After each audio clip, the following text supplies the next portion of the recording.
Shalom Bapak Ibu Saudara yang dikasihi dalam Tuhan kita Yesus Kristus. Kajian Alkitab kita pada kesempatan kali ini terambil dari Filipi pasal yang pertama, ayat yang pertama sampai dengan ayat yang ke-26. Tapi fokus kita pada kesempatan kali ini yaitu dari ayat yang ke-18 sampai dengan yang ke-26.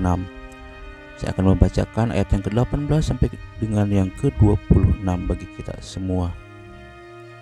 Tetapi tidak mengapa, sebab bagaimanapun juga Kristus diberitakan, baik dengan maksud palsu maupun dengan jujur.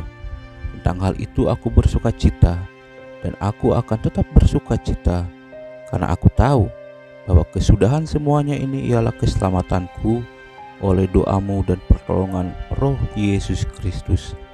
Sebab yang sangat kurindukan dan kuharapkan ialah bahwa aku dalam segala hal tidak beroleh malu, melainkan seperti sedia kala, demikian pun sekarang Kristus dengan nyata dimuliakan di dalam tubuhku, baik oleh hidupku maupun oleh matiku. Karena bagiku hidup adalah Kristus dan mati adalah keuntungan. Tetapi jika aku harus hidup di dunia ini, itu berarti bagiku bekerja memberi buah. Jadi, mana yang harus aku pilih? Aku tidak tahu. Aku didesak dari dua pihak. Aku ingin pergi dan diam bersama-sama dengan Kristus. Itu memang jauh lebih baik. Tetapi lebih perlu untuk tinggal di dunia ini karena kamu. Dan dalam keyakinan ini, taulah aku akan tinggal dan akan bersama-sama lagi dengan kamu sekalian, supaya kamu makin maju dan bersuka cita dalam iman, sehingga kemegahanmu dalam Kristus Yesus makin bertambah karena aku, apabila aku kembali kepadamu.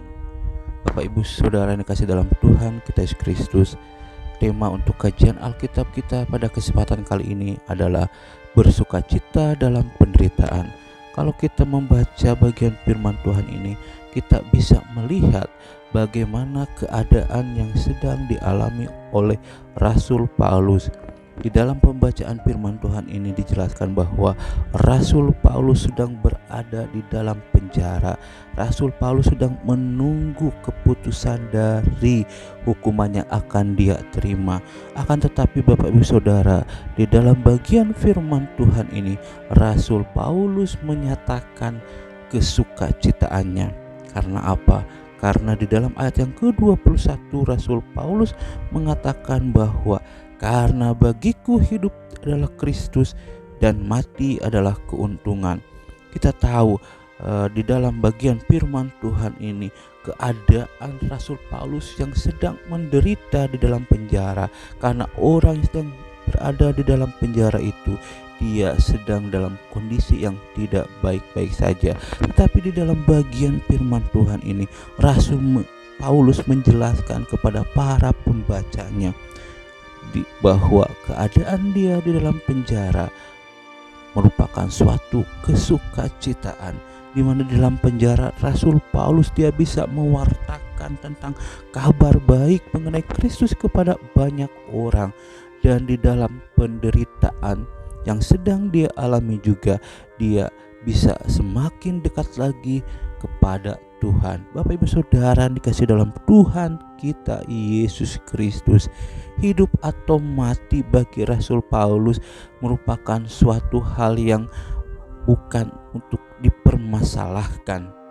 Ini merupakan kerinduan terdalam bagi Rasul Paulus.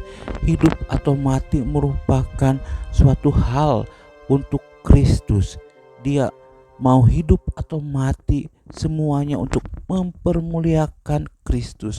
Seperti di dalam ayat yang ke-20 sampai ayat yang ke-21 dikatakan, karena hubungannya dengan Kristus sedemikian dekat, sedemikian akrab, maka kondisi-kondisi yang membuat yang sedang dialami oleh Rasul Paulus itu tidak mempengaruhi kesetiaannya kepada Yesus. Bapak Ibu Saudara, sebaliknya penderitaan bagi Rasul Paulus dilihat sebagai suatu kesempatan untuk mengalami keindahan persekutuan dengan Allah lebih dalam lagi. Hal itu kita bisa melihatnya di dalam ayat yang ke-18 sampai dengan yang ke-19. Tetapi tidak mengapa, Sebab bagaimanapun juga Kristus diberitakan baik dengan maksud palsu maupun dengan jujur. Tentang hal itu aku bersuka cita dan aku akan tetap bersuka cita. Di situ ada penekanan mengenai bersuka cita. Kemudian di ayat yang ke-19, karena aku tahu bahwa kesudahan semuanya ini ialah keselamatanku oleh doamu dan pertolongan Roh Yesus Kristus. Bapak Ibu Saudara, di dalam bagian firman Tuhan ini menunjukkan kepada kita bagaimana Rasul Paulus meletakkan pengharapannya hanya kepada Kristus, bukan kepada manusia.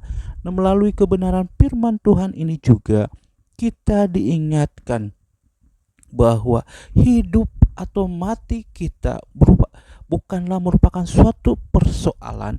Yang penting dalam pengalaman apapun kita harus seperti Rasul Paulus, di mana dia tetap menyatakan Kristus, dan Rasul Paulus ingin memberi manfaat yang begitu besar kepada jemaat Tuhan. Rasul Paulus bisa mempengaruhi orang-orang, bisa mempengaruhi iman jemaat di dalam Yesus Kristus. Nah, Bapak Ibu Saudara, hal ini juga yang harus menjadi prinsip kita di dalam mengikut Kristus. Apa yang kita lakukan, kehidupan kita harus berdampak bagi orang lain. Kita tahu bahwa di dalam setiap penderitaan maka ada sukacita. Seperti dalam pengkhotbah katakan bahwa segala sesuatu ada waktunya. Di dalam bagian firman Tuhan tersebut menunjukkan kepada kita bahwa setiap penderitaan yang kita alami atau manusia alami itu akan berlalu begitu dengan berjalannya waktu. Jadi segala sesuatu akan ada waktunya.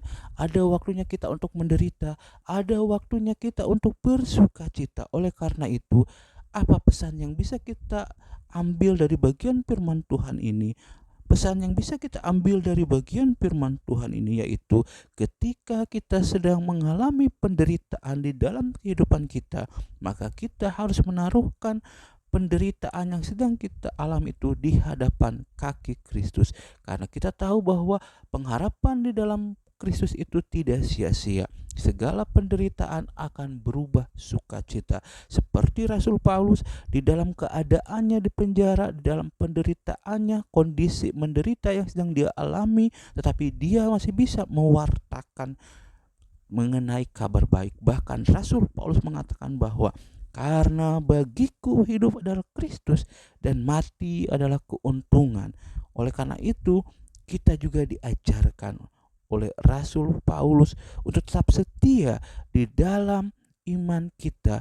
Di dalam setiap penderitaan yang kita alami, kita harus tetap setia kepada Allah. Apapun yang sedang kita alami saat ini, mungkin kita sedang menderita karena penyakit, mungkin kita sedang menderita karena ekonomi, mungkin kita sedang menderita karena keluarga dan lain sebagainya. Semuanya itu harus kita taruhkan di bawah kaki Kristus, sehingga Kristus akan memberikan kelegaan kepada kita, dan penderitaan yang kita alami akan diubahkan menjadi sukacita, asalkan kita yakin dan percaya kepada Kristus. Amin. Untuk kajian Alkitab kita pada kesempatan kali ini, kiranya Tuhan menyertai dan memberkati setiap kehidupan kita hari lepas hari. Amin.